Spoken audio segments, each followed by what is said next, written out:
안녕하세요. 탑빌딩 이명래 대표입니다. 오늘은 용산구에 대해서 집중적으로 좀 파헤쳐 보려고 하는데요. 2026년 1월 29일 이재명 정부의 주거 공급 대책이 나왔죠. 핵심이 있는데 서울시 요지에서 특히나 용산역 정비창 부지에 1만 호를 공급하겠다는 게 요지 중에 하나죠. 과연 이게 성사가 될 건지 내용에 대해서도 살펴보고요. 오늘 특히 우리 회사 직원 중에서 용산구의 원주민이 있습니다. 그래서 용산구가 왜 좋은지도 같이 살펴보고요. 용산역 정비창 부지 국제 업무지구 이름이 많죠. 여기에 국제 업무지구를 유치하겠다는 건데 또한 더불어서 주거 공간을 확보해야 되는 게 정부와 지자체 숙제입니다. 8,000호까지는 공급해도 된다. 하지만 정부는 그걸로는 부족하다. 1만 호는 해야 된다. 이러한 팽팽한 입장입니다. 자, 용산구 지도를 살펴볼까요? 서울시의 중심이죠. 용산공원, 용산 미군 기지죠. 차지하는 곳이 가장 중앙인데 여기에 이 면적은 약 90만 평입니다. 면적으로 비교하면 여의도가 89만 평, 여의도가 벚꽃나무 있는 운중로를 안쪽으로 기준했을 때 89만 평이니 용산공원이 그보다 더 큽니다. 굉장히 넓은 면적이죠. 역사적으로 용산공원은 아픈 기억이 있죠. 일본군들이 주둔을 했습니다. 그걸 바탕으로 해서 조차를 해서 병영으로 쏘았는데 그 이후에 우리가 해방 이후 미군이 주둔을 하게 되죠. 미군 기지를 사용하면서 가장 나타나는 현상은 무엇이었습니까? 이태원의 상권의 발달이죠. 1960년, 70년은 우리가 한국전쟁 이후에 미군들이 이제 주둔하면서 미군의 배후의 소비 지역으로 되죠. 가장 잘 되는 업종들이 세 개로 들었거든요. 양복점, 그리고 중고 가구점, 그리고 초상화를 바탕으로 한 표구점. 양복점이 잘 된 이유에 대해서 들어봤나요? 자세히는 모르는데 어떤 정보가 있는지 궁금합니다.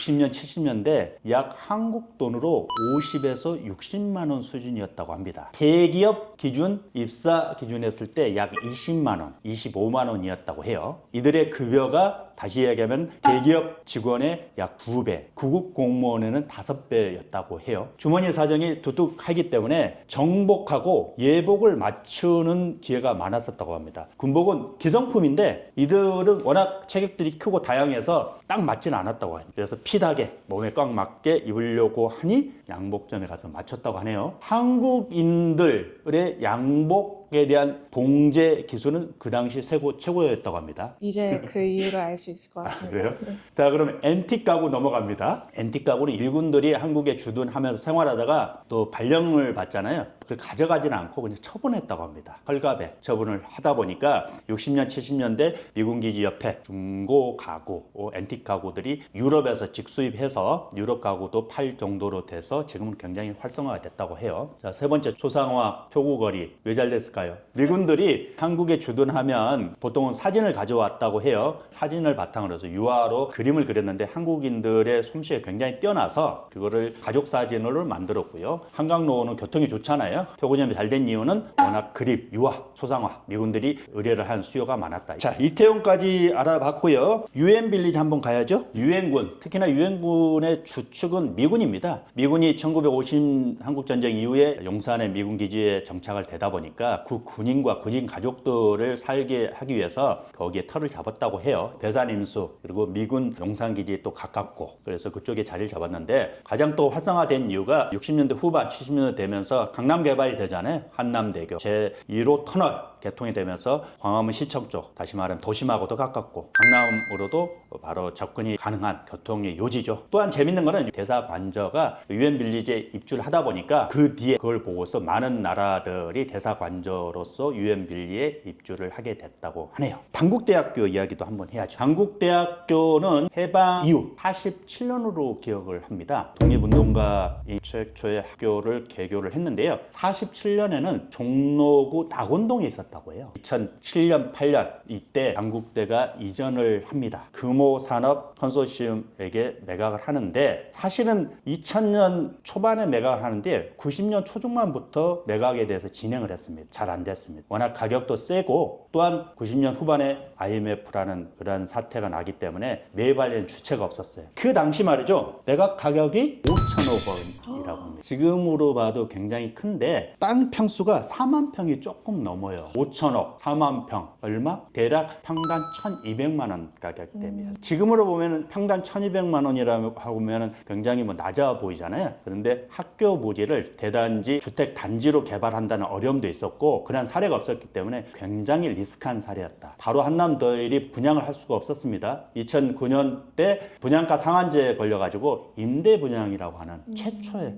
5년 동안 그래서 임대 분양을 했죠. 지금의 굉장히 하이엔드 아파트의 시발점 최초라고 할 수 있죠. 단국대학교와 한남더일까지 알아봤습니다. 우리 박은선 대리가 지금 용산기지 동쪽에 살죠? 네, 맞습니다. 그렇죠. 오늘 우리 박 대리가 출연한 이유가 용산구의 원주민으로서 용산구가 왜 살기 좋은지 한번 들어보도록 하겠습니다. 어릴 때는 여기서 그냥 쭉 살다 보니까 생활 반경이 정해져 있어서 몰랐는데 성인이 돼서 서울 시내를 여러 군데 다녀보니까 우선은 교통이 좋다. 특히 그 중에서도 차량으로 돌아다닐 수 있는 그런 교통이 너무 좋고 무엇보다 높은 건물들이 많이 없어서 약간 다른 지역들보다 고즈넉한 분위기, 좀 그런 편안한 분위기가 장점인 것 같습니다. 그 아파트 바로 옆에 유엔사 부지 있죠? 아주 활발하게 짓고 네. 있더라고요. 뭘로 짓고 있죠? 파크사이드 서울이라고 어마어마한 네. 상업시설과 주거시설이 지어지고 있습니다. 유엔사 부지입니다. 용산에 사령부가 3곳이 있습니다. 물론 지금 3곳 다 2022년 평택 캠프 험프리스로 이전을 한 상태인데 용산공원의 지금 동쪽 용산구청 라인이거든요. 그 밑에가 유엔사 부지가 있었습니다. 유엔사 사령관이 있었던 건 아니고 유엔 사령부를 지원하는 행정기관이라고 할 수 있는 여러 가지 지원 업무를 담당하는 부분이 있었는데 여기가 가장 먼저 나가면서 민간에게 매각이 되죠. 네, 11 건설이라는 곳에 매각을 해서 2016년인가요? 1조가 넘는 가격에 매각이 됐는데 지금 한참 공사를 하고 있습니다. 거기에 또 특색이 아주 하이엔드급 호텔이 들어옵니다. 최고급 호텔이 들어옵니다. 근데 관심 가져야 될 거는 한남더일하고 나인원 한남은 부대 시설이 좀 약합니다. 동쪽인 유엔사 부지 있는 파크사이드 서울입니다. 남산에 대한 고도 제한 때문에 시행사인 곳은 원래 고층을 하려고 했지만 그런 고층으로는 안 됐고 한남더일 마냥 저층으로 할 것이다. 이렇게 되어 있습니다. 용산역으로 가겠습니다. 용산역 하면 앞서 말씀드린 정비창 부지 정확히 13만 7천 평 됩니다. 지금 삼성동 한전 부지였던 현대자동차 GBC 부지가 약 2만 4천 평 됩니다. 용산역에 있는 지금 정비창 부지 용산역 후면입니다. 여기가 정부의 1만 호 그리고 서울시의 8천 호가 지금 대립이 되고 있습니다. 가장 문제는 기반 시설에 대한 거죠. 기반 시설이라 하면 상하수도와 또한 쓰레기 처리에 대한 문제, 또한 교통에 대한 문제도 같이 이것 때문에 이슈가 되고 있는데요. 과연 어떻게 될 것인지 용산역 개발이 국제 업무지구라는 이 타이틀 안에서 글로벌한 빅테크들을 유치하겠다는 서울시의 계획이 이재명 정부와 어떤 조화로 이루어져서 마무리가 될지 더욱 중요한 것은 용산에 미치는 부동산 가격에 대한 전망도 여러분도 한번 해보시죠. 자, 그러면 오늘 용산구에 대한 소식 여기서 마치겠고요. 그럼 다음 영상에서 찾아뵙겠습니다. 감사합니다. 전자상가. 야, 이거 한때 대단했었죠. 저는 전자상가를 온 적이 거의 없고요. 주로 이 용산역 근처는 어디 가봤어요? 저는 신용산 내려서 삼각지 내려가지고 미단기만 주로 이용을 하고 가더라도 이태원 쪽에서 많이 놀고. 여기는 지금 거의 영업이 잘 안 돼요. 거의 온라인으로도 지금 전자제품 많이 사기 때문에 용산역이 언제부터 인기가 있었다 이건 별로 느낌이 없겠어요. 한기가 있었던 적이 있었네요. 여기가 꽤 오래전 얘기지. 2000년 초에 대단지 복합개발 하려고 하다가 한 번 안 됐거든요. 이제 업무지구라는 얘기도 많이 들었죠. 지원모지구는 너무 잘 알고 있죠. 그렇죠. 단어만 알고 있어요. 용산 공원은 많이 들어봤죠. 용산공원도 뭐 개발한다 뭐 이런 얘기도 있어요. 용산은 뭐 개발이 다 붙어 있더라고요. 용산공원 내에서 미군 부대 있었다는 건 알고 있어요? 그것도 말만 들었지. 말만 들었죠. 체감으로는 사실 좀 힘들다고 해야 되나?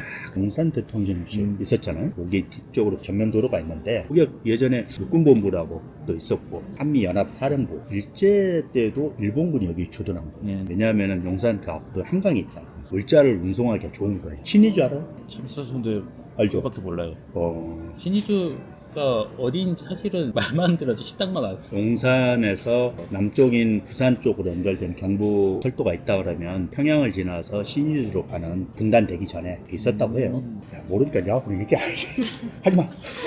얼끝. 완전 재밌었는데.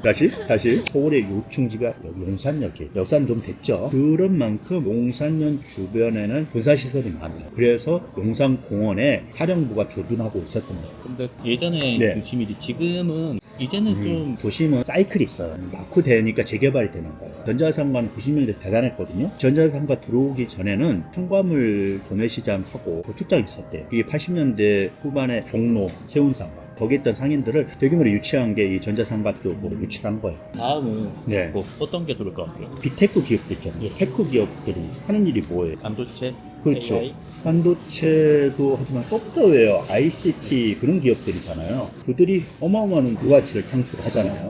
이런 글로벌 헤드쿼터 본사를 유치하려는 거예요. 뒤쪽에 아까 보면서 보이는 공터 쪽에 네. 국제무지부가 들어온다고 알고 있긴 하더라고요. 뭉쳐 있는데 다시 시작을 할 수 있을까? 그 앞에 있는 성원 아파트 있거든요. 그 아파트까지 포함을 시켜가지고 다 전체적으로 재개발하려고 했었어요. 주민들의 반대가 한 가지 있었고, 이제 금융위기가 생기면서 13년부터 한 약 10년 동안 멈춰 있었어요. 연대 오세훈 시장이 다시 또 되면서 사업을 다시 진행하고 있는 거죠. 여기는 13만 5천 평 정도 돼요. 굉장히 넓잖아요. 지금 또 용산이 땅값이 지금 어마어마한데 만약에 진짜로 착공이 되기 시작한다면 땅값 변화가 더 오를 수도 있겠네요. 녹사평역까지도 좀 생각해 볼 수도 있고, 또한 후암동까지도 주의 깊게 좀 살펴보시면 좋지 않을까 이런 생각이 듭니다.